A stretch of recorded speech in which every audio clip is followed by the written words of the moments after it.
Morning. This is the Melodicinvestor. My name is Antoine, and I just wanted to come on and share some thoughts with you guys, just on conversations that I have with just different people who are thinking about investing or very interested and don't really know where to start.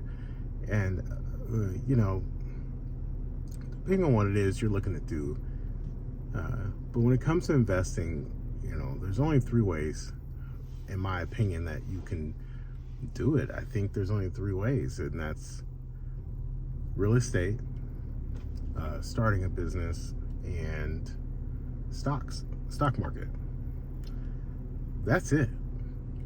I mean, pick your poison and go do one. I personally enjoy real estate because I see there's a lot of benefits from it, and not to say all the other ones are not bad, because owning a business isn't necessarily bad as long as you find something you enjoy and you like, and you're willing to put the work in to figure out what it takes to run it. And then stock market, you get educated. But I think there's so much information out there about invest, and often it could probably feel somewhat overwhelming sometimes, and people get caught up in the analysis of the paralysis. And my advice would be to encourage everyone out there just to pick one and start. It doesn't mean that you're going to start owning 150 units, or you're not going to own a Fortune 500 business, or you're not going to be Warren Buffett, in the stock market. But what I am saying is, maybe it's a phone call you can make to talk to a loan officer about, hey, what is it? Can you tell me about what it would take to qualify for a home loan of any sort? Like, I talk a lot about the USDA loan. What does it take to get qualified for a USDA loan? What does it look like to,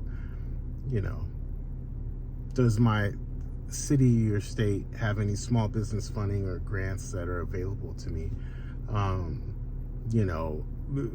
You can dollar cost average in the stock market, even if it's $10 a paycheck. Whatever it is, just start. Don't worry about having all the answers, having everything, but a start could be as easy as that. A conversation, a phone call, maybe someone who's done it, and you just have a quick conversation with them. Hey, do you have a few moments to tell me about what you're doing here?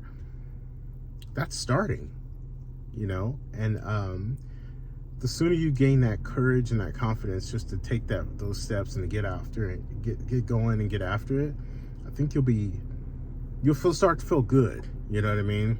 By the way, if you don't mind liking and subscribing, that would be great. And if you wouldn't mind sharing this content with a friend, in hopes that it would help someone else, so we don't share all the information to ourselves. We want our friends and family to benefit as well. But just starting, they often say building the plane as you're flying it. Sometimes it's what it takes. There's no choice. Like, you're gonna sit around and wish and not actually take action. Like, you got to get stuff done. You got to chase your dreams. You got to go after it. No one else is gonna do it. You have to do it no matter what. It's all on you.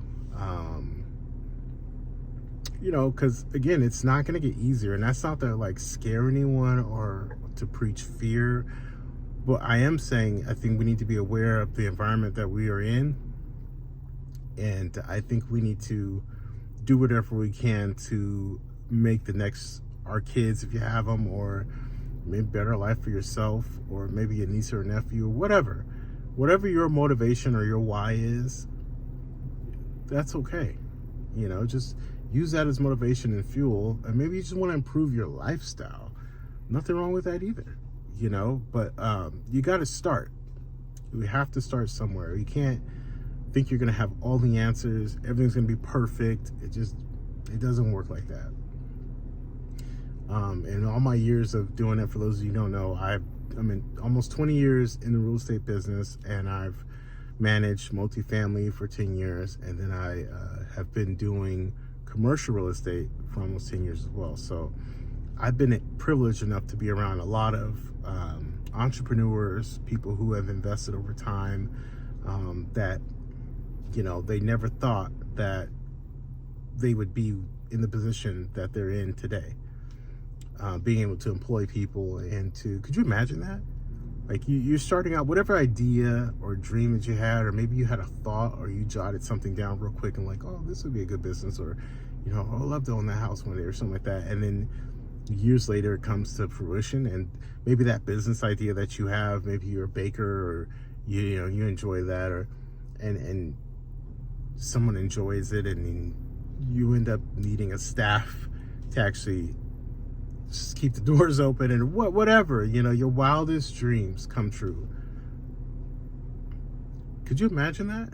And what that would look like for you, and what that do for you and your confidence and the people around you?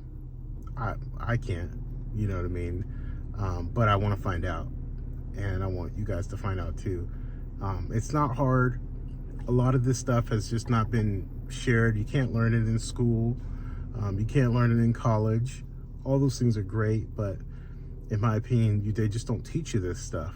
You know, they don't teach you what it takes to run a business. They don't teach you about business financing. They don't teach you how to read a balance sheet. They don't teach you about profit and losses. They don't teach you about, you know, taxes and write-offs and, you know, the things that you should be learning. Financial literacy, period. They didn't teach me about that.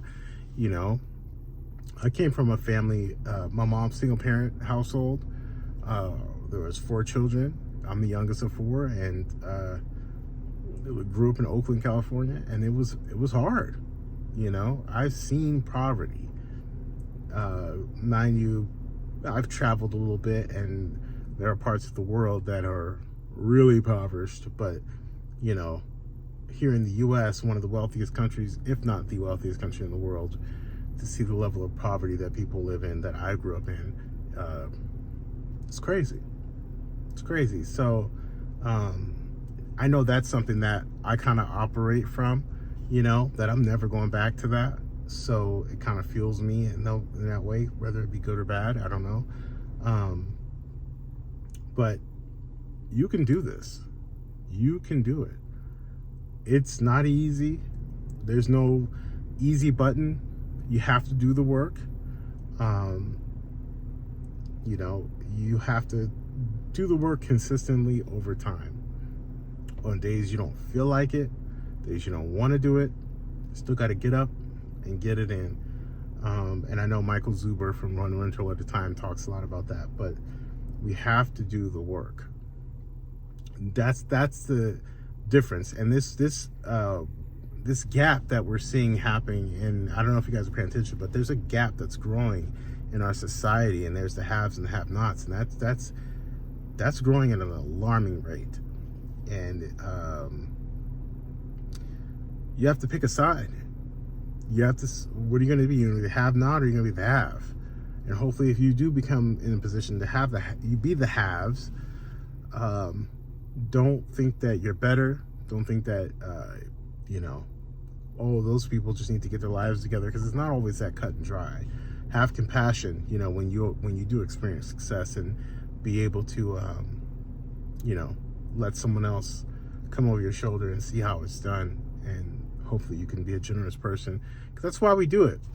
I know that's why I do it. I want to accumulate stuff so that I can be a generous person. It's hard to be generous when you're operating from low margins. Like when you don't have margin, you can't be generous when you're thinking about, you know, bills.